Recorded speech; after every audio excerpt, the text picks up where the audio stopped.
Good morning everyone, welcome back to the third and final video of the restoration of the little sewing box. Welcome to my channel. So it is 99% completed. I did film a few little sections to build a video for this series, but it turns out that I didn't switch on the camera. So unfortunately, I'm going to have to talk you through the last few stages because the camera wasn't on and I rambled on and told you all sorts of things, and the video didn't film. But that's okay. I'm pretty sure I can talk you through the steps that I went through. So I'll open up the little basket and show you. The only thing really left to do now is find some cordage that can join the lid to the basket. We have had a little bit of a look around and we haven't found anything locally, so we do have to go a little bit further afoot. But that shouldn't be a problem. We should come up with something, even if it's some ribbon or, I'm sure we'll find something. So let's start at the beginning. After I finished part 2, I put the wall lining in. Now, you have to imagine that the base is not in here at the moment, and all I did is just ease it in around the edge of the little basket. I applied a little bit of glue on that top edge, so that allowed the fabric just to come up onto the edge. I didn't want too much bulk here because it would affect the closing of the lid. So there's probably 1/4 of an inch just coming up on there, being held down with some glue. I also put some glue along that front face as well, all the way around. So that's held the side panel in position. I then put a little bit of glue in the bottom corner and just gently eased the base into position as well. It wasn't hard to do, it was a little fiddly, but it did sort of find its home, and in this corner over here is where it sort of just overlapped. I haven't added any stitching there to join that piece. With the glue at the top and the glue at the bottom, it's just going to sit beautifully anyway. So if you can see, if I just turn the little basket, you can sort of see the sides inside. Sorry about that shadow. I'm still at this house, this holiday house, and I don't have my big light that helps me film from my craft room. Okay, now the next thing I had to do was work out what I was going to use for the braid. Now on the original we had this braid around the outer edge that sat here. So I decided to use the tatting that came from this little handkerchief that was in the box of tricks. That's it there. So I just gently cut it off, and it didn't fray too much, and then once I added the glue, that sort of secured that little cut edge anyway, so I wasn't too worried that that was a raw edge. You can see where whoever made this has turned over that edge, and there's a little bit of seam stitch there, so it's not like it's not secure. But with the glue, I just put a thin layer of the craft glue all the way around the outer edge, and then I did this piece, that piece, and then the top 2 pieces, and that's become the edge. So I think it's come up really well. Plus now I don't have to find a braid, because I had a chat to the lady that owns this little basket, and I said to her I couldn't decide what I was going to do with the little embroidery. It technically doesn't match, but it sort of does, and it's sort of connected anyway. And she said she would love to have this little vintage piece in the lid so that she can look at it every day. And we worked out that she actually stitched it when she was in grade 6, we believe. She's going to ring her mum. Now her mum's quite an elderly lady now, and we'll see if she can remember when she actually did this. So there's a little bit of history there. So my next challenge was, I originally cut a piece of card this size for the lid. Then I realised that without the braid, the card needed to be a little bit bigger. So I ended up redoing this, and I got a firmer piece of card than I originally had, because I sort of followed the lead of the original basket, but it's very very soft and spongy, and I wanted a little bit more structure. So I cut it to the size of the lid. I covered it in the muslin, then I covered it in the little piece of embroidery, which was tricky too, because I had a size to work within so that I didn't lose the bluebird or the flowers. So by extending the size of this piece, it allowed me to capture. If I had have stuck with the original, I would have lost flowers and even bluebirds. So it actually worked out really well. The other challenge was when I turned all this under and glued it down, I lost the black stitching that was on the piece. So I've been able to jiggle it that this side is the stitching that she did, and then to sort of make it all come together, I worked out she'd use 3 threads in her stranded cotton, and then I started here and I stitched the rest of the way around. So I hope I did a good enough job to sort of make it look like it was one piece, and I'm really happy with it. It took a bit of gluing, and I've had it overnight with some weight on it. I even had to run a rolling pin over it because the cardboard and the 2 pieces of fabric made it quite bulky, and the little lid was struggling to close. But by running the rolling pin over it, the cardboard squished down, so I still had the integrity of the cardboard, but without the air pockets that are usually within cardboard, just like a waffle, if that makes sense. So rolling pin it, and then covered it with the fabric. I then re-stitched 3 of the sides and then adhered it to the top of the lid. So really happy with the way that came up.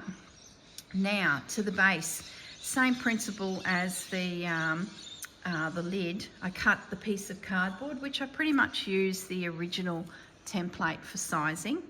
I then covered it in muslin. I then covered it again in the fabric left over from the little placemat that I was using little elements of in the embroidery around the side. I really liked the texture of it, and it was just a little bit more special than just seeing the muslin.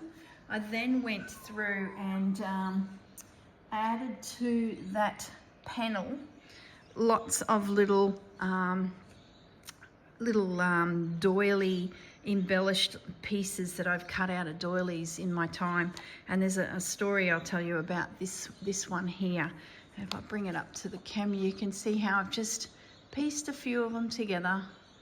On top, I just stitched them all down so they're nice and secure. I found some little flowers in my box of tricks that I brought with me, so I put 1, 2, 3 little flowers in there, and just to sort of add layers and texture. And then I put some wadding in as I glued down 3 sides to the cardboard and adhered it down into position. So I've had a tin sitting in there for a few hours, so it's nice and secure. So I'm really happy with the way that's come up.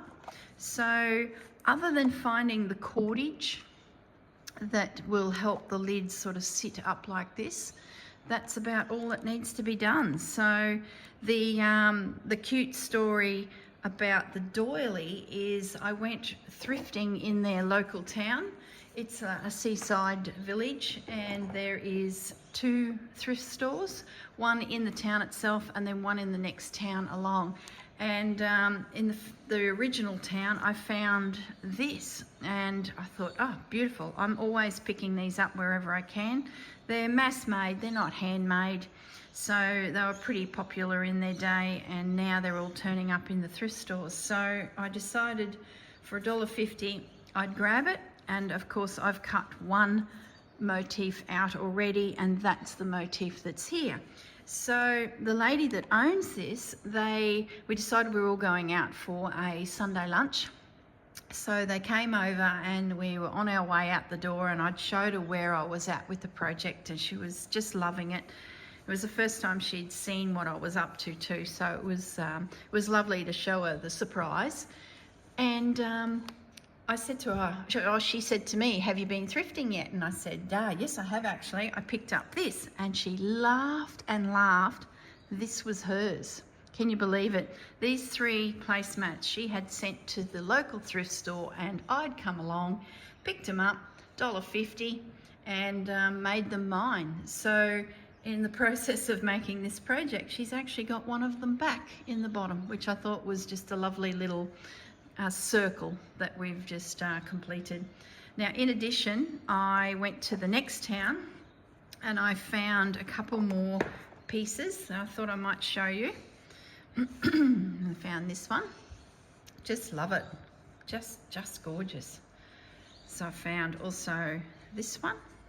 This one's all tatting. I can't decide if it's mass produced or someone has actually done it. I think it's mass produced. Look at all the grub stitch that's around that little edge there, like a feather stitch. It's mass produced, it has to be. Yeah. Oh, I think it is. It just looks, yeah. I'm going to say it's mass produced. Well loved, which is great. It's got that old feel about it, but mass produced. This one here is not. It is just so pretty. That is made with love.